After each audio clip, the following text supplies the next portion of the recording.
అందరికీ నమస్కారం. ఈరోజు మనం చేస్తున్న ట్రిప్ చాలా స్పెషల్. చిత్తూరు జిల్లాలో ప్రసిద్ధమైన కాణిపాకం వరసిద్ధి వినాయక స్వామి ఆలయం దర్శనానికి బయలుదేరుతున్నాం. కాణిపాకం అనగానే గుర్తొచ్చేది స్వయంభూ వినాయకుడు. ఇక్కడి వినాయక స్వామి విగ్రహం ఎప్పటికీ పెరుగుతూ ఉంటుంది అనేది ఒక విశేషం. ఆలయ చరిత్ర ప్రకారం చాలా శతాబ్దాల క్రితం రైతులు బావి త్రోస్తున్నప్పుడు ఈ విగ్రహం బయటపడింది.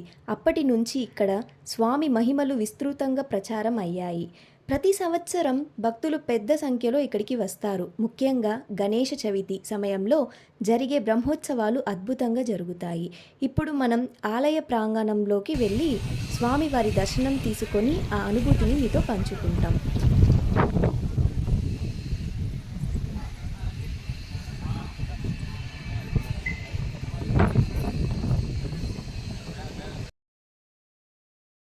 అలాగే ఆలయం చుట్టూ ఉన్న సుందరమైన పరిసరాలు, గళ్ళు మరియు స్థానిక ఫుడ్ గురించి కూడా చూపిస్తాను.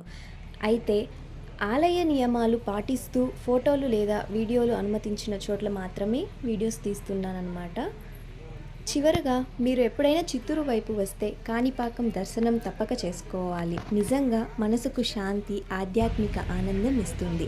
ఈ ట్రిప్ మీకు నచ్చినట్టయితే లైక్ చేయండి, మీ ఫ్రెండ్స్తో షేర్ చేయండి. ఇంకా ఇలాంటి బ్లాగ్స్ చూడడానికి మన ఛానల్ని సబ్స్క్రైబ్ చేసుకోవడం మర్చిపోవద్దు.